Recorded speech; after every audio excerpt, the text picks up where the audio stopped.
Maybe we'll shift the order around here a little bit and start with Reverend Carol Houle, who I met for the first time yesterday. Carol spent 35 years, is that right, in working in Africa, so he's certainly familiar with the issues. Reverend Houle is a Maryknoll priest, worked in Kenya most recently for 14 years in Nairobi, and for 20 some odd years before that in Tanzania. So I think he has some very interesting things to share with us and some perspectives about what the G8 and the international institutions think about development in Africa, and perhaps some insights as about how that development should really happen. Thank you.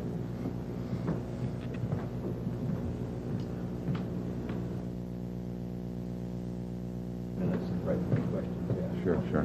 We'll do that. Thank you, Cliff. As you know, his campaign manager just announced his new campaign last night. He's going to be our new governor. For those of you who were at the evening session there. Yes, I'm very honored to be here, happy to be here with the Global Justice Action Summit. The NAPOD, or New Partnership for African Development, has a long history in the making, in a sense that Kwame Nkrumah of Ghana, at the time of independence for Ghana and independence of many countries in the early 60s for Africa, he was asking for an African unity. But it was a bit early. Many new countries, they were all new. Many of them thought that it would be better to go step by step, to try to build a sense of national unity, regional unity, and then eventually move to the continental unity. And then you had the Lagos Plan of Action in 1980, which looked very much seriously at the African reality and how to build on it.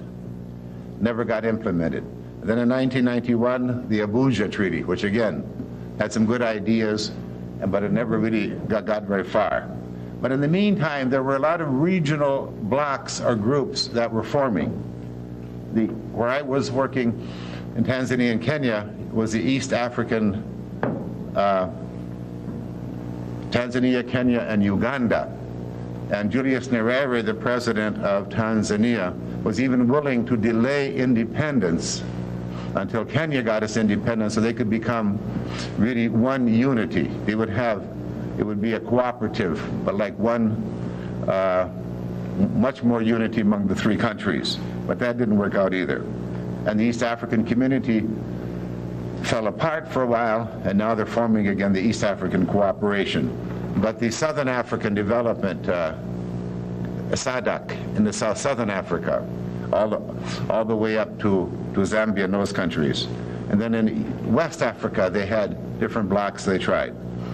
And so I'm just trying to say there's been a lot of attempts at this, trying to build a sense of unity for Africa. And they had the Organization of African Unity, which is more of a political entity. It has taken on some more serious attempts at helping to build peace, but it never got heavily involved in the economic unity of the continent. So this new Partnership for African Development is an attempt. Now, it really comes out of four countries, basically. The initiative of the presidents of South Africa, Nigeria, Senegal, and Algeria, I believe, with the northern Arab countries.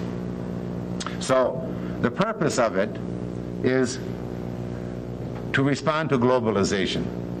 I work at the UN. I'm a representative of Maryknoll now at the United Nations in New York. And the World Bank and others will give you these big figures from the Millennium Summit that the UN had last year, 2 years ago. And they'll show you how that this development they're trying to do, they're trying to get the children back in primary schools, they're trying to bring health care, they're trying to do this, they're trying to do that Latin America is on target. Now talk to people who live and work with the ordinary poor of Latin America, they don't think that Latin America is on target at all. But at least from the top, there is the gross domestic product, the GNP or whatever it is, that seems to be developing a bit, and there is some progress. But apparently from the Maryknolls I talk with, listen to, and others, the average person in many countries in Latin America is not participating in this development, in this globalization. And they say Asia overall is on target.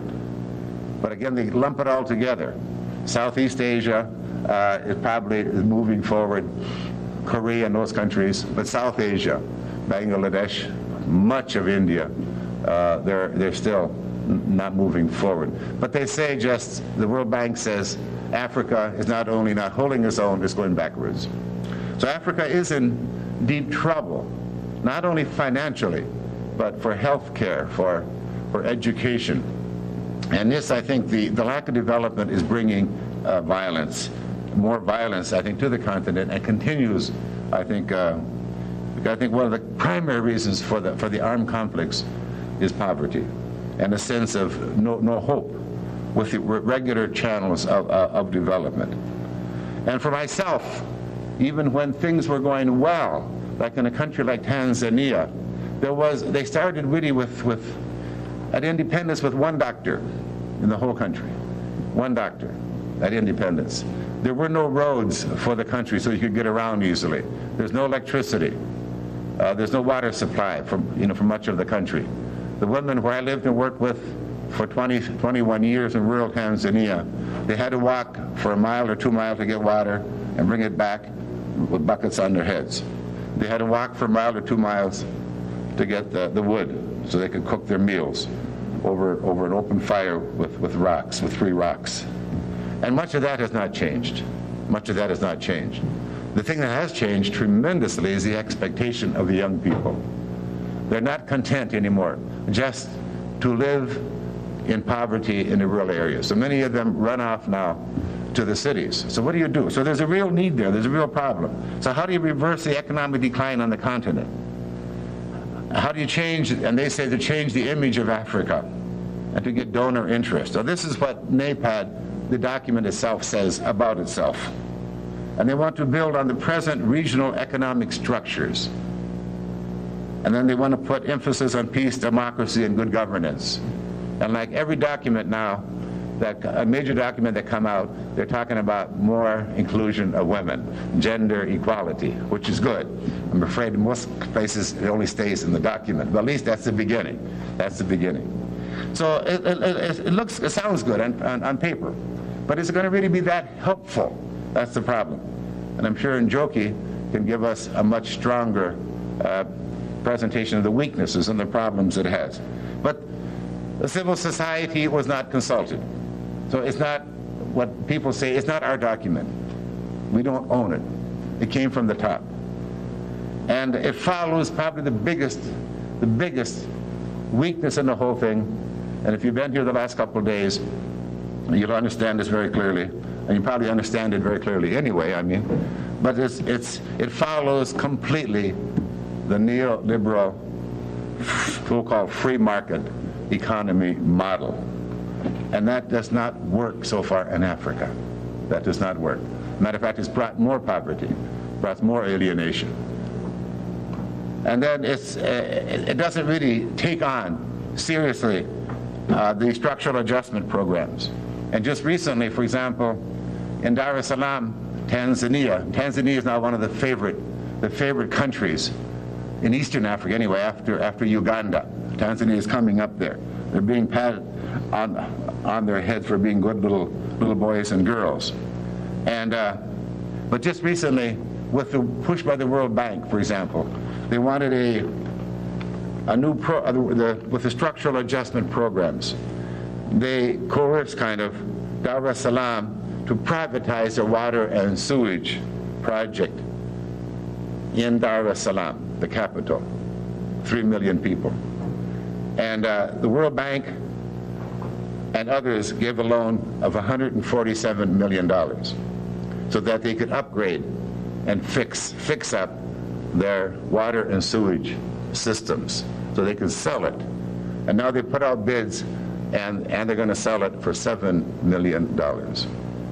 So And these people, the $7 million, whoever buys it, is going to have to not just pay off part of that debt, but they're going to have to pay for some meters and standpipes and those things. But the people now, when this is sold to a private company, probably from Europe, France, Germany, and England all put bids in, among other countries. But the people, ordinary people, will be stuck again with a $147 million debt over which they had no control, and they'll have to pay higher rates for water.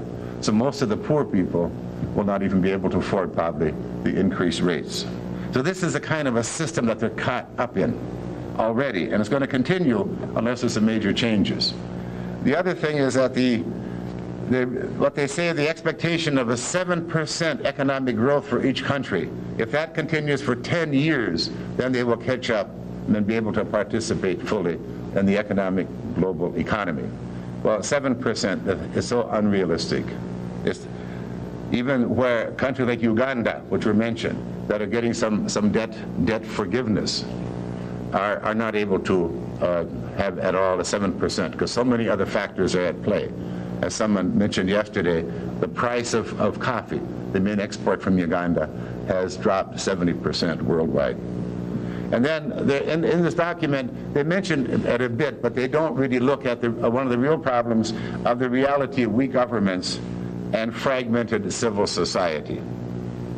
And we have weak governments in Africa, partly to blame from people themselves. There are greedy people, people who want power, people who will use others. That's a worldwide temptation. They are there in many countries. But much of that was connected to the Western banks, the Western countries, which did not care. After independence, they were more concerned about their own economic being able to continue to literally rip off so many of the minerals and cheap labor and so forth in these countries. But also, they were caught up in the Cold War. So they gave, like yesterday, we heard about these huge loans to places like Zaire and others, and they didn't care whether they got paid back or not. And they weakened the governments, and they forced the governments to cut down on health care and education. I know after the structural adjustment programs came in Tanzania, we would bury twice as many babies as before. And all of a sudden, all over Africa, black Africa, street kids came out of the woodwork, even in the smallest of towns, because they couldn't go to school. The governments had to cut down their subsidies and health care and education. The parents had to pay for those things, people had to pay, and they couldn't afford it. So this weakened the governments. The governments were no longer credible. So people then they weren't accountable to the people. They were able to grab what they could, and some grabbed a lot. But a lot of the responsibility lies with IMF, World Bank, with the World Trade Organization. We haven't heard too much about the whole trade thing. The prices from the south, the prices from the north, but also the governments from the north. And they won't take any responsibility for their past faults. They won't take any responsibility for being part of the problem of weakening governments, of fragmenting civil societies. So what are the alternatives? I think we have to do both. Now, others will disagree with me, and I accept that disagreement. We have to try to work, I think, at these global economic structures. To say just to get rid of them, fine, if we can do that. But in the meantime, I think we have to at least modify them and change them if possible. We have to modify IMF and World Bank and the whole trade policies and regulations. We have to modify those and hopefully change them. And if necessary, incorporate World Bank and IMF and the World Trade Organization into an organization perhaps like the UN or some other group that will be responsible to the people, not to their shareholders, not to the people who have all the money, not to their really stockholders, I guess you would say, not to the people. This is a problem right now. But we have to work. We have to continue to work at that, and that's why I'm so happy about this forum, about this summit, because you people are very aware of the negative effects that these big economic institutions have. And besides that, I think we have to look much more at the multinationals, at the big corporations, which more and more are controlling even governments. Certainly, they're controlling governments in Africa, and they will much more, my fear, if this NAPOD thing goes the way it was written. And so we have to do it from the top. And the meeting of a lot of civil society organizations and academic institutions at Bamako, they emphasize this whole thing, that in Western Africa where they met, that these have to be changed. And they need help from the world community, people like you. In the UN, when probably the leading spokesperson on the economic issues for Africa is a fellow from Ghana, and Wabena. And I work with him quite a bit. And he says very openly, please, you have to do something like begin to change the whole thing on trade, like you did for the debt. We know the debt problem hasn't succeeded. This is only the beginning, but we haven't even begun with the whole issue on trade. Unless there's serious changes in the whole trade thing, we will never get anywhere. So I think we have to do that. Now the churches like the South African Church on NAPOD and their critique of it, they said we have to start with the immediate needs, the health, the education, the water. That's where the government should be concentrating. Unless we have educated, healthy people, we'll never have development. When we have to make it people-centered, they say, and that's true, more than market-centered. It has to come from below, and I think that is true. And I think we have to put more emphasis on regional units, as well as looking at the whole economic unity of Africa. And I think in this, and I'll finish up with this, I think personally, from my experience, I think we have to incorporate the best of African traditions and history. And being in Tanzania, I'm a bit biased toward Ujamaa. They call it African socialism, but the real translation is familyhood, Ujamaa. It's a Swahili word, it means familyhood. And when Nyerere was president of Tanzania at the beginning, he changed the structures that were there with the colonial times so that people could participate, that the government people were responsible to the people. I myself saw how the people were so excited in building schools and dispensaries, and how they spent hours and hours and hours planning it together and doing the work. They really felt a sense this is their country. And Nyerere pushed one language. And so now Tanzania does have a sense of a nation. They are a people. They own the country. And I think so that's there. That doesn't have to be imported. It doesn't have to be invented. It has to be adapted or adopted for each country. There's so many things in the African tradition which I think have to be reincorporated into governance and into the economic structures. And then there will be a hope for African unity as a continent. Without that, if we just take NAPOD the way it is now, I think it's just going to continue the present corruption, the present deterioration of the economy, the present oppression of the people. Thank you.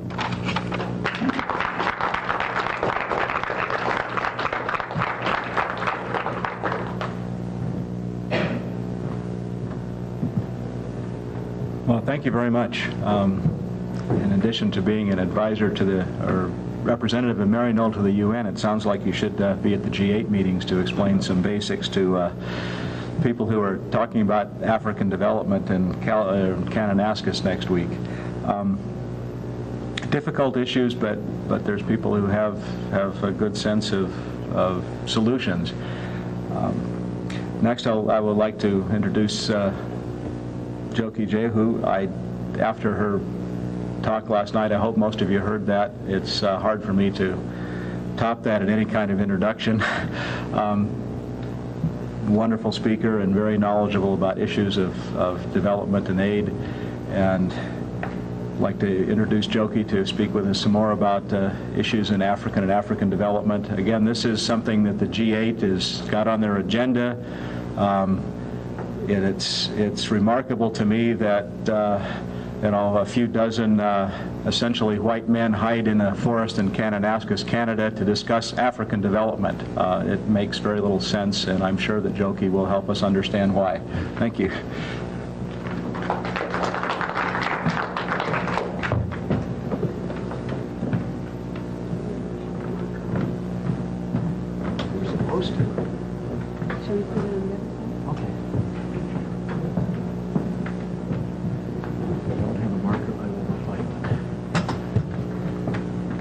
You don't have a magic marker in your bag, by any chance?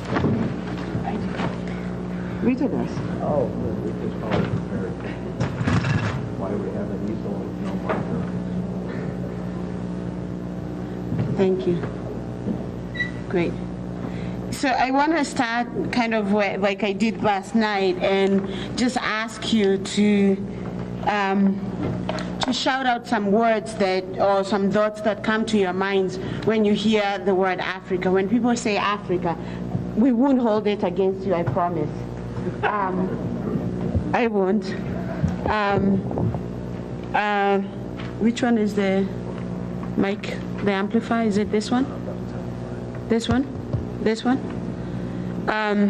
So I promise not to hold it against you, but maybe this is what you think, this is what other people think when they hear the word Africa. So let's go. Birthplace of humanity. Poverty.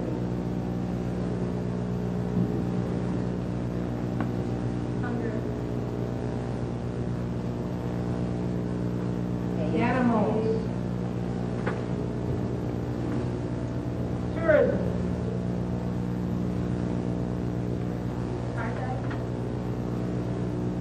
No health care.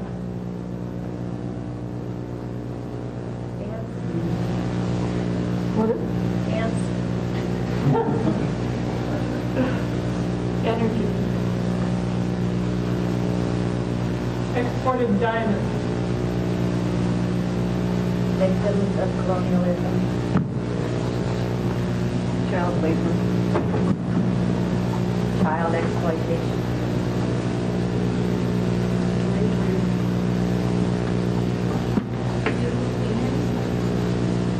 Beautiful people.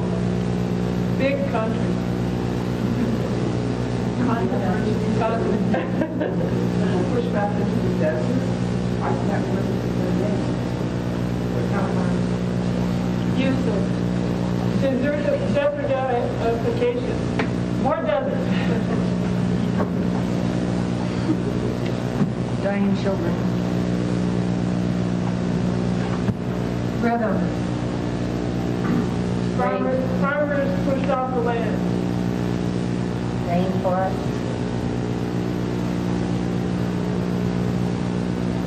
Tuwaldi. What was that one? Tuwaldi from Ethiopia. Art.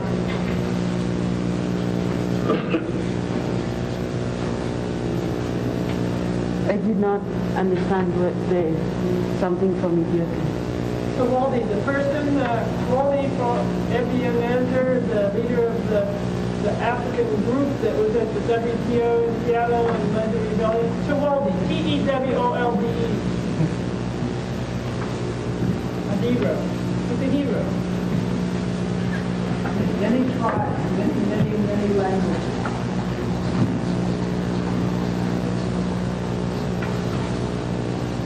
They need help.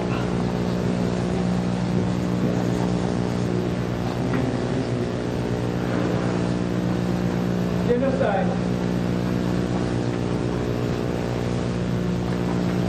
Strong people. Strong people.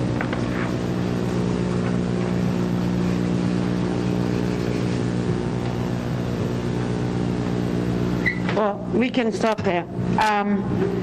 It's a long list, and it's a very mixed list. And I think that the popular image of what is going on in Africa is very one-sided. And in fact, we have a lot of positives, if you will, on this list than one often gets. And I hope that it's because of the nature of this group that it's because people are educated.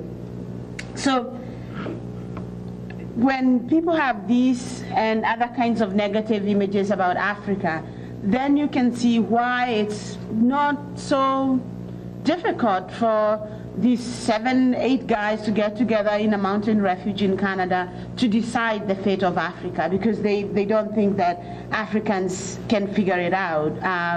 Carol did a really great job of talking about all these African initiatives that have come up which really would have made a difference in the lives of African people. But they never went anywhere. And I think that for me, I'm cynical enough that if something comes up, wherever it comes up from Africa, from ordinary people, from communities, and you see corporations and you see all these governments supporting it, then you think they have figured out a way to make it not as good as it sounds. So I think that this is my initial suspicion with NEPAD. So I want to make a couple points, and then my colleague Soren is also going to be speaking. The program was printed before his name was put on there, but he's also on this panel. And in terms of NEPAD, I want to start by saying that, about a month ago, a little bit more than a month ago, the Canadian government, Chrétien, has decided that his legacy is going to be that he did something for Africa. That's what, this is where he's headed. So a little bit over a month ago, they had a conference, kind of consultation on NEPAD in Montreal. Brought about 150 Africans to the meeting from across the continent, and then had about 350 Canadians. So it was a conference of 500 people, a lot of people. He has put down $500,000 Canadian dollars for NEPAD. This is Canada's contribution to NEPAD.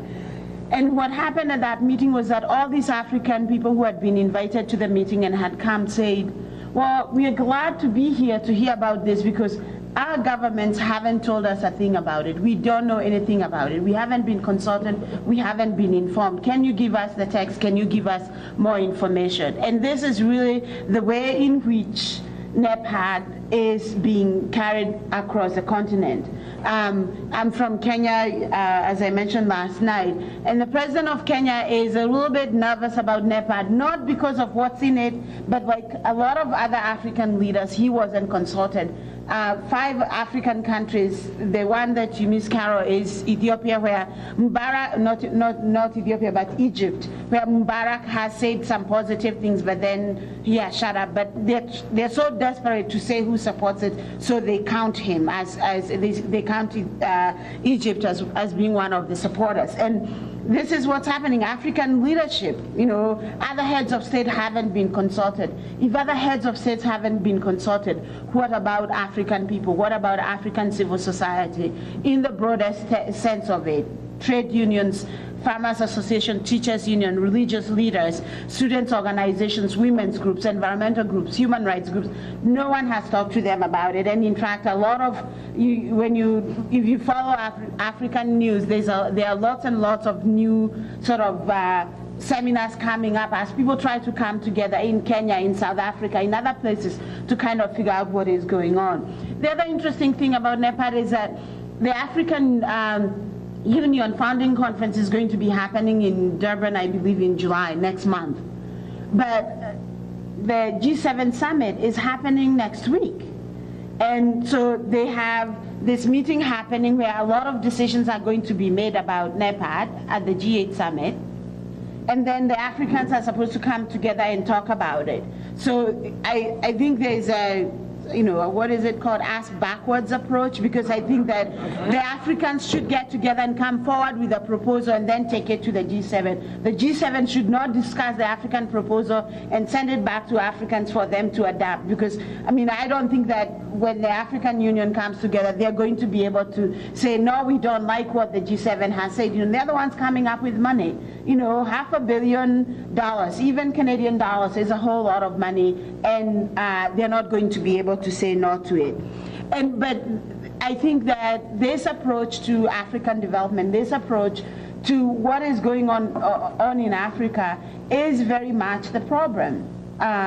It is recycled neoliberal economic policies. It is recycled structural adjustment programs. And I won't go into details of it, and I think that my critique would be somewhat wanting, but I want to recommend to you the 50 Years is Enough newsletter. If you don't have a copy of it, there are a number of them right over there where Soren is sitting, and you're welcome to take a copy.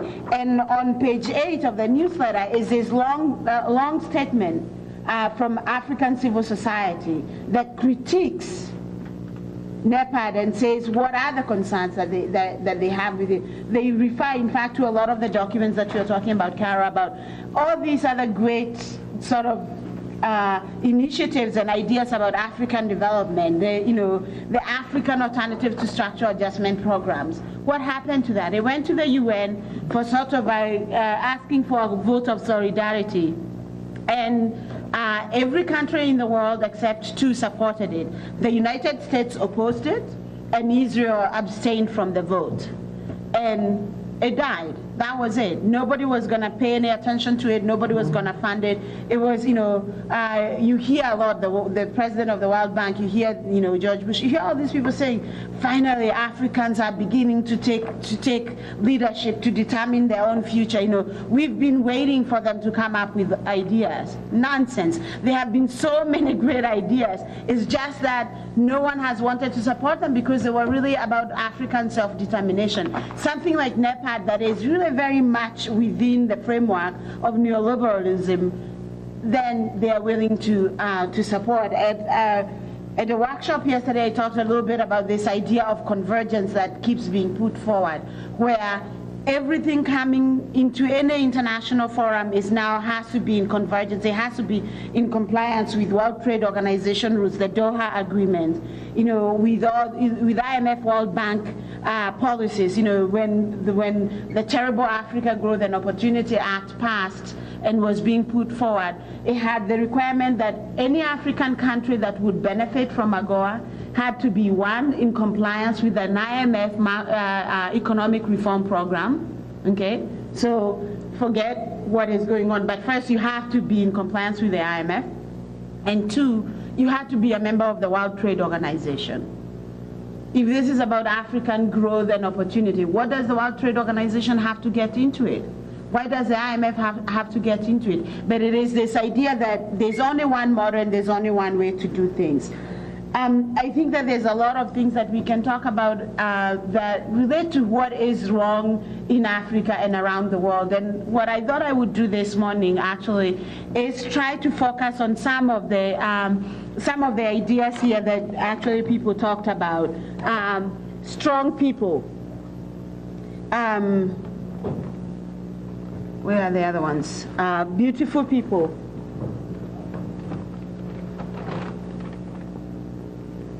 I thought there was actually more positive. I guess I was wrong. Waldy is the hero. Right. Energy. They got Art. rainforest.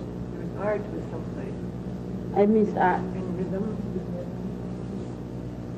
So those kinds of ideas, and tell you a little bit about some of the positive examples that I know of personally, which obviously is like, that much compared to what is going on across the continent, of initiatives and ideas that people are dealing with, and as a response to the crisis and to all the terrible things that we have that we have on the list here.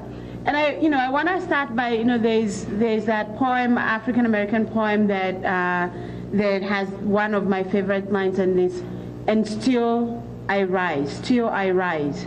And that's really, even with all of that, Africa still rises.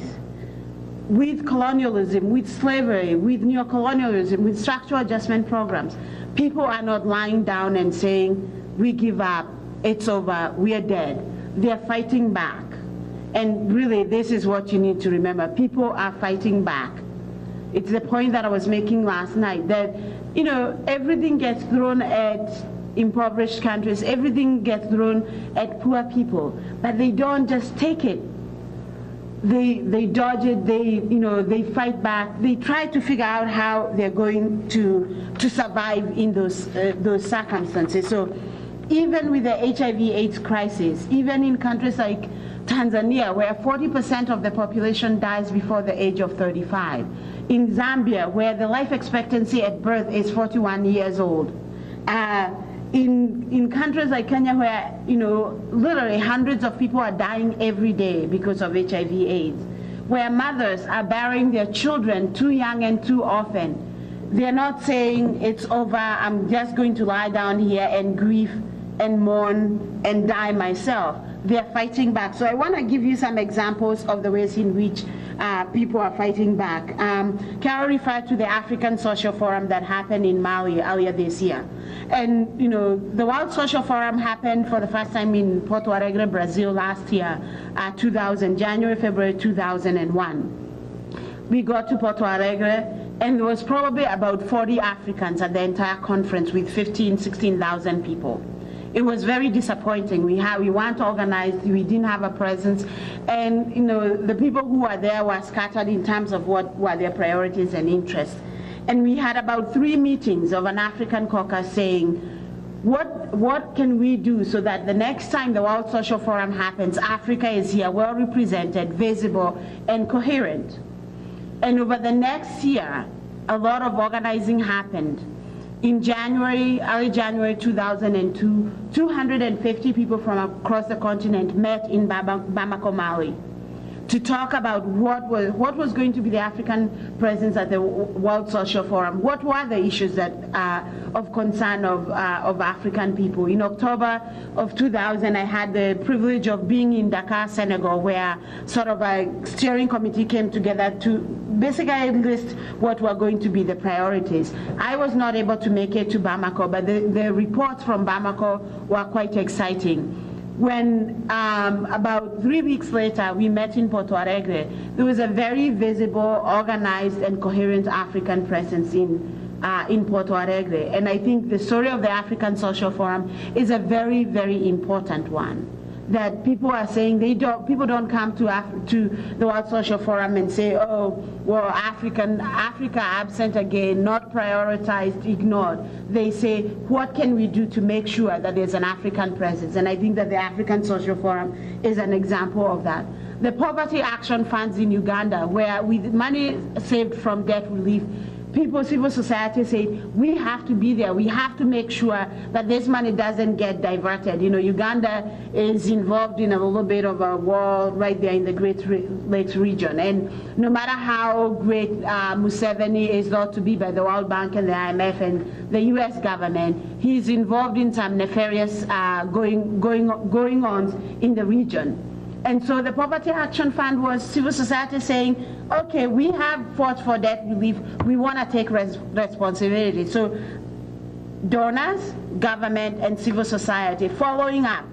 My colleague Marie Clark was talking about how, within a very short period of time, 1.5 million children were able to go back to school, and now the government was trying to figure out how to provide services to them. And that's a better problem to have than 3 million kids out of school. So this is another example of where African people are saying, these are our problems and we have to fight back. A month ago, actually, on the 21st of May, I was just leaving Johannesburg, South Africa, where there had been a conference called Services for All, looking at privatization of water, of electricity, and other basic services. It brought together people from across the continent, people from across South Africa, and actually there were people from Asia and Latin America and European, as well as European countries, as well as Canada and the United States. Again, people talking about the struggles and the fights against privatization. The Municipal Services Project brings together 3 universities, Queen's University in Canada, University of Cape Town, and the University of Witwatersrand in Johannesburg, and local activists who are fighting privatization. There's Soweto Electricity Crisis Committee and the Anti-Privatization Forum. They're fighting back. They're not taking water cutoffs and electricity cutoffs sitting down. They have, with electricity, they have an operation called Operation Kanyiza, where when you get cut off, there are people within the activists within the Anti-Privatization Forum and the Soweto Electricity Crisis Committee who come back and, they hook you back up to the electricity so that you don't have to do without electricity. And in April of this year, they actually, about 80 plus of them marched to their mayor's office and the mayor's home and said, let us give you a taste of your own medicine. We want to make you see what it feels like to be without water and without electricity. They had gone to the mayor's house to disconnect him from electricity and from water. It ended up actually with the bodyguard of the mayor's bodyguard firing into the crowd. No one was injured, but 50 people spent almost 2 weeks in jail because they said they were not going to take it sitting down. People are fighting back, and there's, as colleagues were talking about this in South Africa, they were very concerned. The mayor's office couldn't understand what we were doing and why we were doing this, and we said the ANC taught us in the struggle against apartheid. The ANC taught us to take this kind of direct action. So here is a taste of your own medicine, because of course the ANC is in government now. On the HIV/AIDS crisis, on the front against and in the fight against HIV/AIDS crisis, one of the things that there are almost 3 disasters that are going on, sort of the medical, people getting sick and people dying. There's that particular crisis. There's also what I would call an environmental crisis. In Zimbabwe, they're talking about coffin making being the fastest growing sector.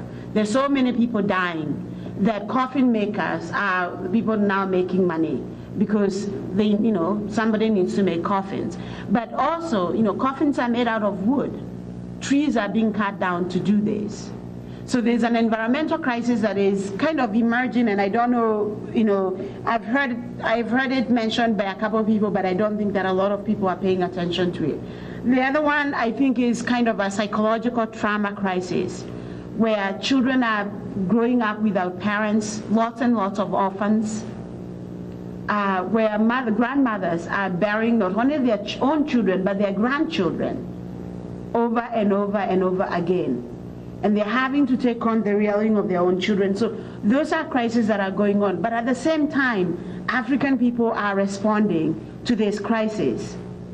There are homes for orphan children coming up in all sorts of places. Not far away from where I grew up, there's a AIDS orphan home called Kejogu Mothers Union home, and it's a woman in this local community where, I have something in my mouth, I don't know what. Got it. So this woman in this particular community she had been taking in more and more orphans. Usually what happens with HIV/AIDS is that one parent will die and the other one will follow suit, and more than likely there might be a child who is infected. A lot of young people who are having kids, young families are affected by this crisis. And so she would take in more kids who are being orphaned, and more and more. Of course, even in this country, there's a lot of fear around the disease. And at one point, she couldn't take any more kids, And the idea of orphanages in Africa is it's a totally new cultural idea for people. If you look across Africa where there are orphanages, they're often managed and set up by missionaries. There are not very many African institutions that look at orphanages as a way to deal with that particular crisis facing young children. And finally, they said, look, I can't do it. The other women in the community who are taking in children can't do it. And literally within 2 years, they put up an orphanage. When I last talked to my mother about this, trying to find out how it was going, she said they now had almost 50 kids in the orphanage very quickly. And this is not kids coming from around the country. This is kids coming from very close in the community. So this is another way people are saying we won't abandon these children. We won't pretend that they don't belong to anyone, or we won't pretend that they're sick and they're going to die and therefore they don't deserve a life. In my very own home village, with structural adjustment programs, the government clinic closed. The government is not willing to turn over the actual physical building for the community to run a clinic out of there. So they have said, forget the government. We need to deal with the health crisis that is facing us. And they're building a clinic without international donor money. In fact, the only international money coming in is when Kathy McNeely and I, Kathy Carroll, had a Kenyan dinner at our apartment, and we invited friends, and they came and had a Kenyan dinner and made donations, and we raised a little bit over $2,000. This is a way in which people are drawing on their own resources within their community to deal with the crisis. And we can name a lot of different things. I think probably everyone here who has any interest in Africa has an example they can draw on and mention about the of good examples of the response coming from the grassroots in Africa, of people really fighting to make a difference. And of course, I think that the example that I gave yesterday of the Maasai village that sent 14 cows to New York to help the victims of September 11 is another example. I was thinking, Carol, you would appreciate this and might even have the reference. In the New Testament, there is a story of the widow who gives 2 pennies and gets recognized compared to these rich people who are giving pursefuls of money. And I feel a little bit like that's what's going on with this particular Maasai community that is saying we don't have very much, but what we have, we are willing to share. And over again, we see people saying that across the continent. I want to end by just mentioning, going back to NEPAD and mentioning 4 points that have been made by African civil society in a letter that they sent to the G7 heads of government, finance ministers meeting in Halifax, and on to the G7 in Kananaskis. And one of the things about NEPAD and one of the criticism is that it doesn't address the question of the debt crisis. So there are all these ideas about what needs to happen and, lots of statements, but they don't say anything about how to deal with the debt crisis. So this is one of the critiques of the NEPAD agreement, that it does not deal with the debt crisis, that it does not deal with, even as governments are supporting this, it does not address itself to this question of fully funding the global fund for HIV, AIDS, tuberculosis, and malaria. Again, Mr. Bush has come up with $200 million. Pennies, mere pennies compared to the need. That fund, the United Nations estimated, needs to be $10 billion. It barely has $2 billion. It's $8 billion short, and Mr. Bush offers $200 million. The other question is the question of the terms of trade. The World Trade Organization rules, the Doha Agreement. This is the dominant mode of what is going to help Africa. We have the unfortunate situation of some of our allies or would-be allies, in this case Oxfam, saying that what Africa needs is market access, but they don't take into account that market access to sell what? The textile industry in Africa has already been devastated. People across the continent are reduced to wearing other people's hand-me-down of clothes and shoes. So, sub-Saharan Africa may be offered all the market access in the world, but really there's nothing to sell. And what is the point of saying to Africans, produce for export, when African needs are not yet being made? So there needs to be a shift in the inequitable terms of trade which handicap Africa, both in terms of the ability to feed and provide for people on the continent, but also dealing with the rest of the world. And then the last point is the lack of transparency in policymaking in Africa. Thabo Mbeki from South Africa, Wade from Senegal, Obasanjo from Nigeria come together and they write this thing, invite how do you say his name, from Bouteflika from Algeria, and Hosni Mubarak from Egypt. And that's supposed to be the new vision of Africa.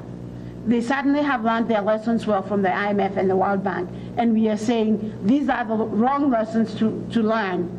There needs to be broader, deeper, and more consultative and participatory decision-making in Africa. And again, I encourage you to take a look at the statement from Corda Seria, because I think it's very comprehensive in terms of referring to all these other initiatives that have been in the past, as well as really highlighting some of the areas of concern. And I thank you for your time and attention and look forward to a conversation. Thank you.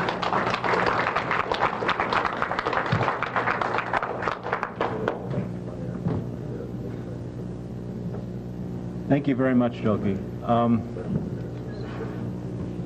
I can't begin to come up with a summary statement other than one of the things that we have to do in meetings like this, meetings all over, is find ways for the intelligence of people to be heard at the institutions. I think Soren Ambrose is going to share a few words with us next. Soren is someone who used the trip to Africa to change his life and has dedicated himself to working on these issues, and with tremendous amount of information that he's puts together and research, and I'd like to have Soren come and share with us. Thank you. So, I just want to say a few more words about where this NAPAD thing fits into the equation of global economics and global power structures. And I want to try thinking about this from the perspective of the G7. A lot of times we talk about the U.S. and we sometimes use the pronoun we, but I think we tend to get confused then, because we want to attribute motivations of at least charity, if not actual, pro-development, pro-humanity kinds of intentions to the U.S. government and to other northern governments. And of course, a number of people in these governments do have those kinds of good intentions. But I think it's also important to remember that when we're talking about the U.S. government or the Canadian government or any of the other G7 governments, they don't actually do things because of those intentions. They write press releases to express those intentions for the things that they decide to do. What they do is it has to be in their interest first. And if it serves also the interests of the people of Africa, then that's great. But if it doesn't, so be it. So I want to look at where this has come from. And I think it's already been made clear by both Carol and Jogi that the NAPAD initiative is an extension of the structural adjustment programs that the IMF and the World Bank have been imposing for over 20 years in most of Africa. And I'm not going to go over again the policies of privatization, free trade, and budget cuts that are involved in structural adjustment other than those few words. I just want to say that this is the next step. And I think it's plausible to look at this from the perspective of the G7 and say, what is the problem we're trying to solve as governments that are trying to make sure that our people, our businesses stay healthy, the economy keeps running, and there's a minimum of political disruption in the world? Structural adjustment has succeeded. I'm often asked when I do presentations, why do they keep doing these structural adjustment programs if they're such failures? Well, they're failures according to their stated intention of keeping countries out of debt or getting countries back into economic equilibrium. Obviously, they haven't done that, but they have succeeded in restructuring the economic rules of most of the world's poor countries. And they have restructured those rules so that multinational corporations, most of them from the G7 countries, or maybe the G12 if you were to extend it to a few more, are able to operate freely and make a profit in those countries, a bigger profit more easily by getting resources out and selling things on those markets. So structural adjustment has worked. It has also worked in terms of political pacification. If you think back to before structural adjustment, back to the 70s, to the 60s, there were African governments, there were governments in other parts of the world that would not have called themselves capitalist economies, would not have talked about market economies in their budgets.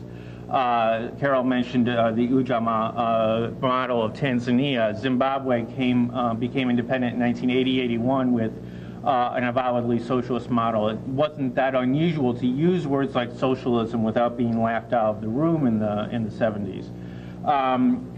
Now you don't hear that. Now we have all of the governments of the world practically trying to do whatever they can to be a good risk for investors. And that means not talking about radical political philosophies, not talking about any economic approaches that might disrupt the profits of investors because they need that foreign investment. We have the whole world, almost, operating on a single economic model. And we have structural adjustment programs, IMF, World Bank activity in general, and the WTO to thank for that. They have unified the economic model around the world. It has lessened the political disruption, except, of course, from the famous rogue states that occasionally get out of hand.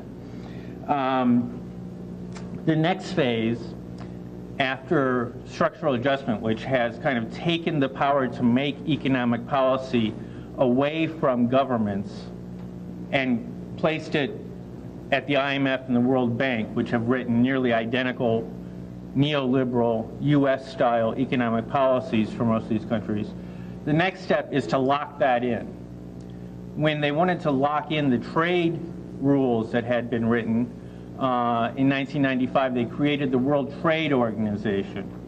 This was a body that could make sure that what structural adjustment had said would be enforced in tribunals if a country was tempted to nationalize industries or in any way violate the trade agreements they had signed.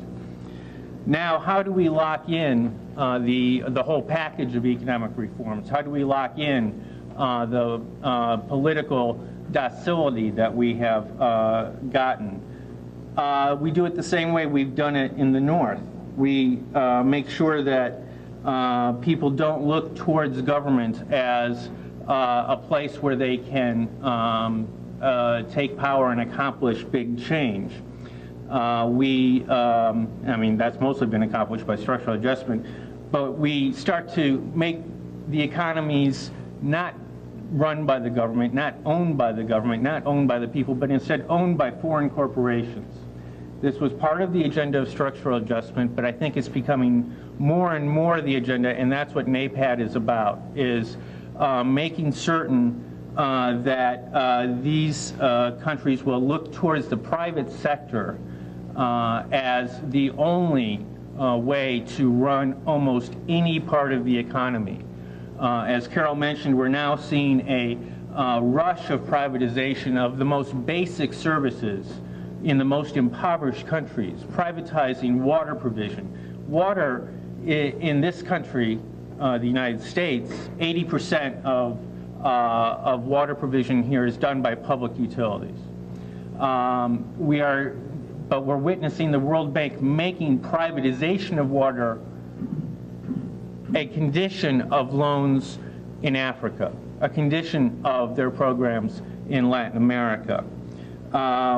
We are going to be seeing privatization of the power companies and the health systems and so on throughout Africa, just as we're already seeing in Latin America. Latin America is kind of the bellwether here, and then the big challenge after getting Latin America nailed down will be to transfer to the even poorer, the even weaker governments of Africa. NAPAD is, I think, the blueprint for starting to do that. Now, NAPAD, sometimes President Mbeki in South Africa or President Obasanjo in Nigeria will seem to suggest that NAPAD is the way we're going to get some more money from the donor countries to spread around in Africa. There's actually no money on the table. It's more likely going to be a relabeling of the money that already moves around in the aid game to Africa and so on.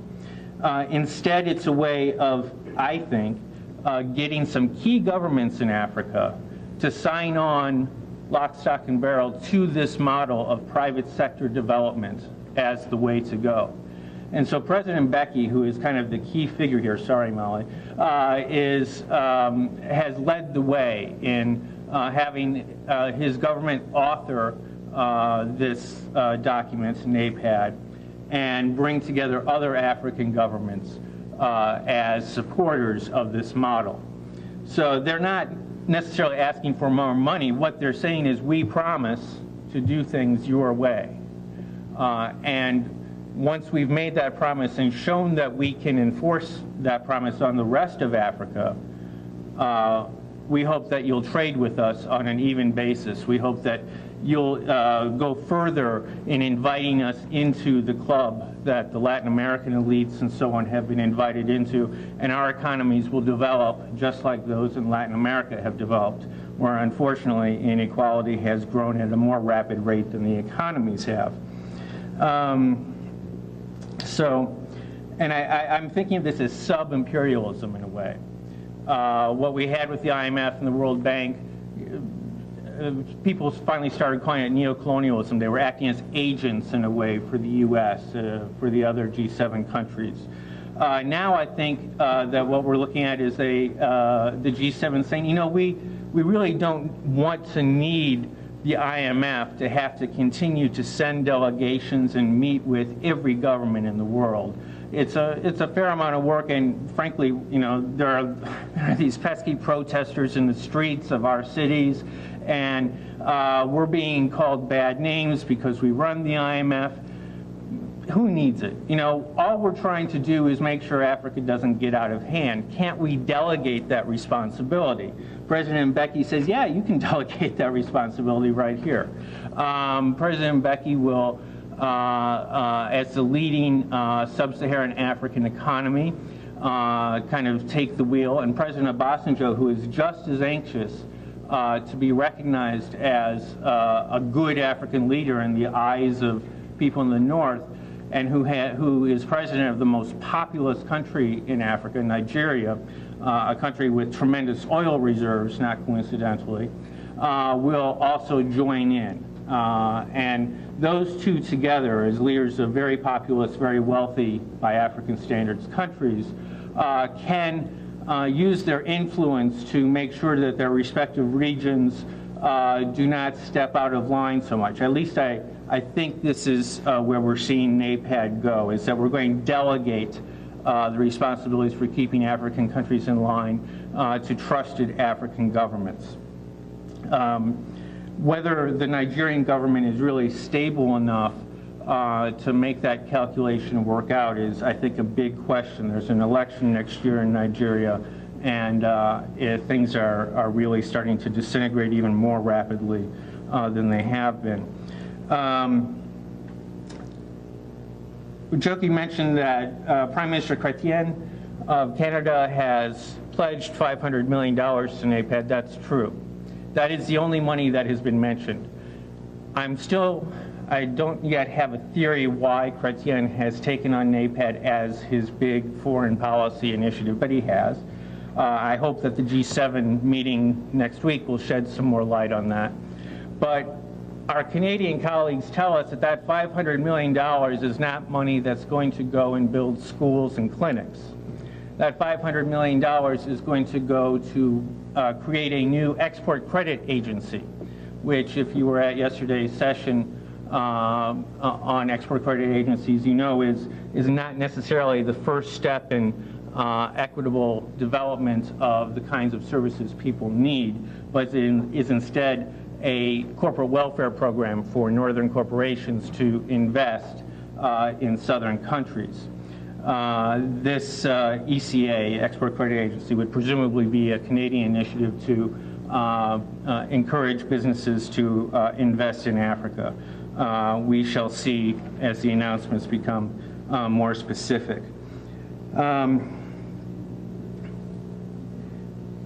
Privatization in South Africa. Jokey talked about the struggles that are going on there. I think that when we think about South Africa, a very complex country, and I'm kind of self-conscious talking about with Molly sitting here who could tell us a lot more about it, I think we're looking at a country that in some ways is analogous to the United States, a very diverse country that's gone through a lot of conflict, has emerged in a powerful position in its region. When we go to Nairobi, we find that the South African corporations are buying up the breweries and just what else have they bought? They own a lot of the most visible businesses in Kenya now. South Africa is taking on this kind of mini imperial role in the rest of Africa, and doing that politically and diplomatically as well. But within South Africa, just like within the United States, poverty hasn't been solved. Inequity is growing. Even after apartheid, which was about as unequal as people could imagine, we're now seeing water that had been provided to townships and so on in South Africa privatized or at least put up for sale. There are these prepaid water meters in South Africa and in Swaziland where you have to put the money in the meter and you get a certain amount of water out. That's water provision now. When water was withdrawn, I can't remember the community, from an area, people, when it wasn't withdrawn, when they started selling it a couple of years ago, people went to the river instead, and a cholera outbreak occurred in South Africa, directly related to this privatization that killed quite a few people. This privatization that is so much subject of conflict in South Africa is happening elsewhere in Africa too. Ghana is now in the throes of a huge campaign to derail the World Bank imposed privatization of their water system in Accra. It'll be interesting to see how this turns out. In this newsletter, the 50 Years newsletter, you can read about what's been going on in Malawi. As many people probably know, there is a food crisis, a drought, followed by economic conditions that were not very helpful in a lot of southern Africa that's creating a real food crisis there. And Malawi seems to be suffering the worst of it. There's a lot of factors in that. But I think if you read the report that ActionAid has done, you'll find that the root of the problem was that the IMF insisted that Malawi privatize its grain storage facility, its grain reserve, the reserve that is set up for emergencies so that people don't starve in Malawi. Now, why would you privatize that? What kind of profit is that supposed to make? That's and why would that be considered the best thing to do with your grain reserves? These are all questions that trouble me, but the fact that they did that led to the people who run the grain reserve selling off the entire grain reserve before the effects of the drought hit, and now we've had over 1,000 people die of hunger in Malawi in the current famine, and it's not over yet. I want to start wrapping up just by saying that NAPAD, I think, will probably be a phrase that we hear for a few more months. It will be talked about at the G7 next week. It will be talked about in Durban when they have this pretty launch of it and of the African Union. And I think, incidentally, it's interesting to note that the OAU, the Organization of African Unity, which was a very frustrating organization, but one where all the governments of the continent met and tried to come up with regional initiatives and had a political as well as an economic mandate, is being supplanted now by the African Union, which has solely an economic reason for being. It's basically the secretariat for NAPAD and will be trying to enforce the the free trade rules that NAPAD is trying to encourage around the continent, and also in a kind of telling sign of where things are heading. I understand, and Molly may be able to give a little bit more detail on this, that the actual offices, the actual place where they're setting up the Secretariat for NAPAD in South Africa is some Southern African Development Bank or something, which was the development bank the apartheid government set up to assist the Bantustans that were the fake independent countries being set up in South Africa for the black populations. It didn't have anything left to do, so now they're making it into the offices of NAPAD, a grossly neo-colonial sub-imperialist institution being turned into another kind of the same thing, but for a much larger group of people, the entire continent. I think NAPAD will probably be a phrase we don't hear much about once we have countries signing on the dotted line to commit themselves to the free trade neoliberal model, to say, we don't need the IMF to make sure we stay in line anymore. We will work with President Mbeki and President Obasanjo and the other African leaders to make sure that our countries in Africa are developing along the model of the North. And once that happens, NAPAD or no NAPAD, there's no going back. The corporations will own even more of the resources, and it'll be that much harder to break out of this model of inequity. The greatest danger, and there are big problems in Latin America where this is being done. You've probably heard about the privatization of water in Bolivia and the huge struggles in the city of Cochabamba over that. And perhaps you've heard this week about the huge strikes in Arequipa, the second largest city in Peru, where the president went back on his word and privatized the power company. In Africa, where there's even less infrastructure and people are living even more hand to mouth than in Latin America, there are real dangers that people are going to fall completely off of the grid of public services. And hopefully we will see citizens organizations there unite even more strongly and take to the streets to prevent their governments from yielding all of their power and all of the people's resources, and will instead stand up for determining their own economic destiny and taking the power away from the G7 and the African leaders who would sign them onto NAPAD. Thanks.